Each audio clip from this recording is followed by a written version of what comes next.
Oh, wait a minute, I'm already wearing the shirt.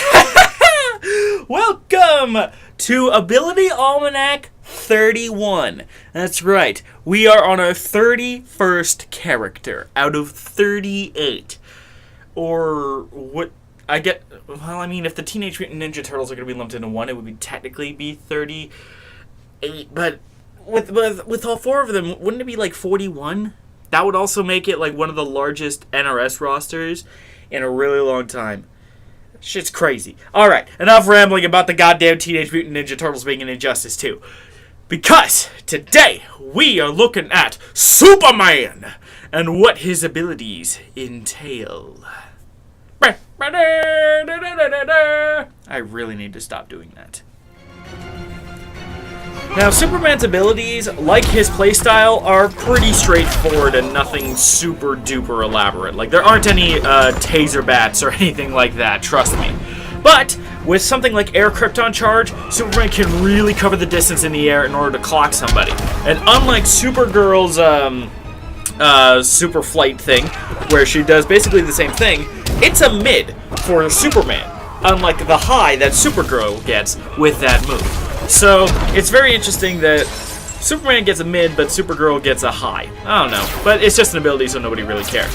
Then we have Heat Zap, which is a straight projectile that not very many people use. But, when meter burned, it becomes bigger, does a lot more damage, and actually gives Superman enough of an advantage to start a combo, granted not the best idea in the world given how slow this is, with Heat Zap, because it's a pop-up.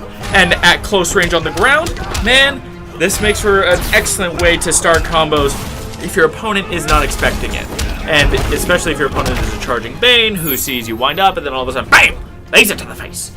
Then we have Ground Tremor with this particular Justice Lord-esque Superman. In case you don't remember, the Justice Lords were in, Justice League, the cartoon.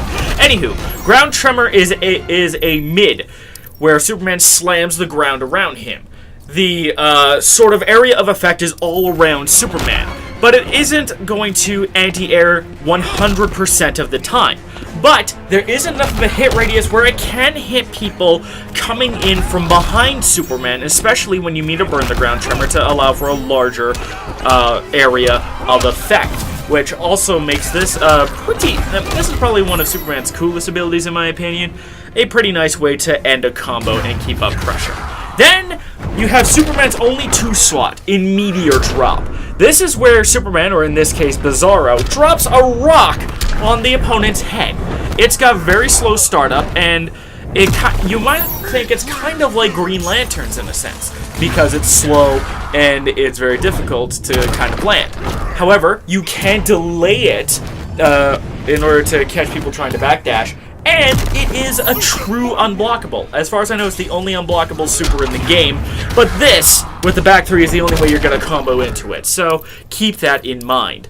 With this next loadout, we have another augment to Heat Zap, one that, admittedly, it's kind of tough to land in the training mode, especially with how weird Joker's jump is, but Air Heat Zap is a thing, and you can combine it with the Heat Zap Meter Burn in order to get the Air Heat Zap Meter Burn, which does not combo, but it's a bigger laser that allows you to hit for more damage with interceptions and such.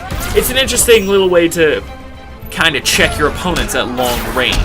Now, you know what time it is since we're back here. Super moves and frame data. Now, because Loadout 5 never got shown off because I went through all of Superman's abilities, we are going to actually let the final little bit be Superman in the 5th loadout, which is part of a particular loadout that gives him blue heat vision. I hope you enjoyed this video, and as always, don't forget to be awesome.